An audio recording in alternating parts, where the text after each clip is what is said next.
Good evening and welcome to another week of Overtime here on WOTM. I am Gerhard Mathangani. It's a Monday and we're joined by Mark Everett Kelly, once again our expert historian / researcher. We missed you last Wednesday. Obviously you made the trip out back to the Big Apple. How you been? Yeah, it was okay. A little crazy up going there. Yeah. I got sidetracked because I forgot which way to go. If you can imagine that, it's been a only while. 47, yeah. But way back it was a lot smoother. We got in about 3:30, 4 o'clock today, and you know, gotta get the job done. Gotta be here.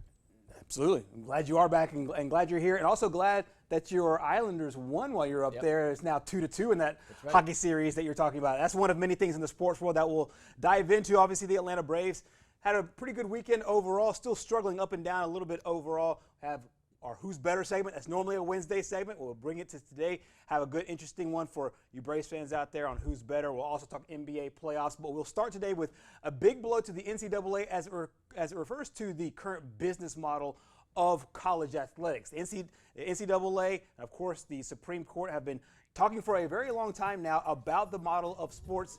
And obviously the thing that comes after that is name, image, and likeness. We now know that the current model will change. The Supreme Court today in a 9-0 ruling.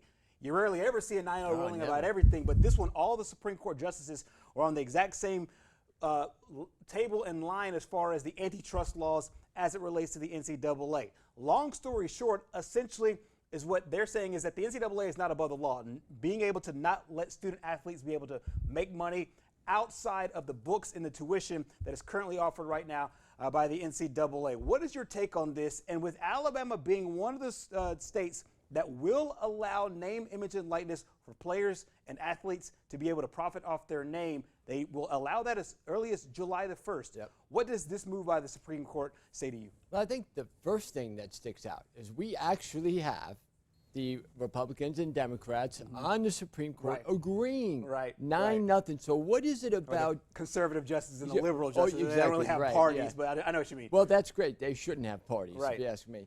But what makes that so much more appealing and able to compromise than overall issues? Now, that might be a simple statement, but it can be done, Gerhard, okay? It can be done. I think everyone knows that this is a long time coming. But what stands out right now is you have states like Alabama and Arkansas and Arizona and the ones that are going to start on July 1st getting a real advantage in recruiting. Yes. And as if Alabama needed another advantage, but also Auburn gets that advantage, and some schools in Florida get that advantage, who already had a huge advantage because of where they play and of the fact that they play in better conferences, or the SEC and even the ACC with Clemson. So I think those schools right off the bat are going to have a huge advantage. And the other schools in other states, because you got to remember about 15 states have passed this, but they've set different timelines for when it's going to go into motion. Exactly. You know, California won't go into motion until January, I believe. And some others go into, I believe, New Jersey as late as 2025.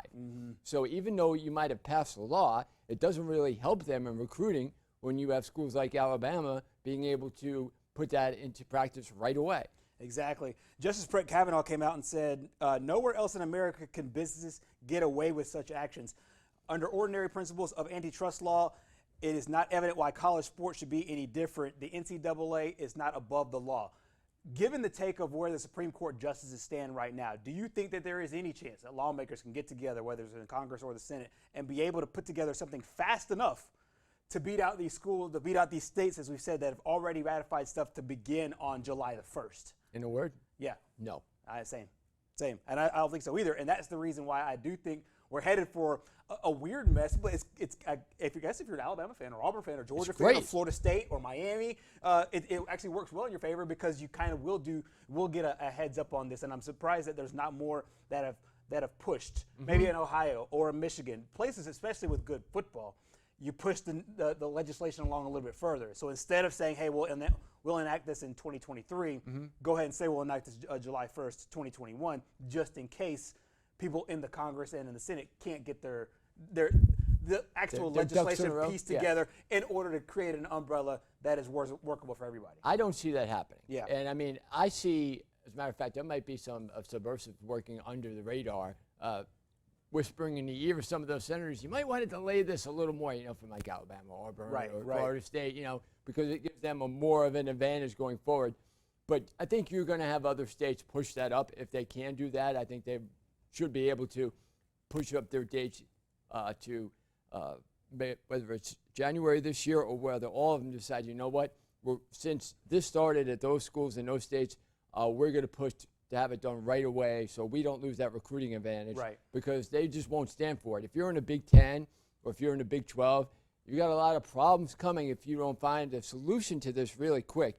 You're going to find a lot more just regular teams. If you're an Ole Miss, if you're at Mississippi State, you can't wait for some of these things to happen, because Mississippi's another state too that is affected by that goes into effect on July 1st. Exactly. So we'll see how it all shakes out, because it's a really interesting story now that the Supreme Court has officially made its ruling. For what it's worth, the NCAA has come out and said they support name, image, and likeness rules. They just want everybody under the same umbrella.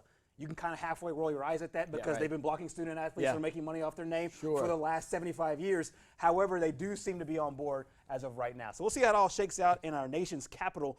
But as of right now, the Supreme Court ruled on the side of the student athletes against the NCAA, saying student athletes will be able to make money off of their name. You can see their nose grow, as they say, like a Pinocchio. Exactly.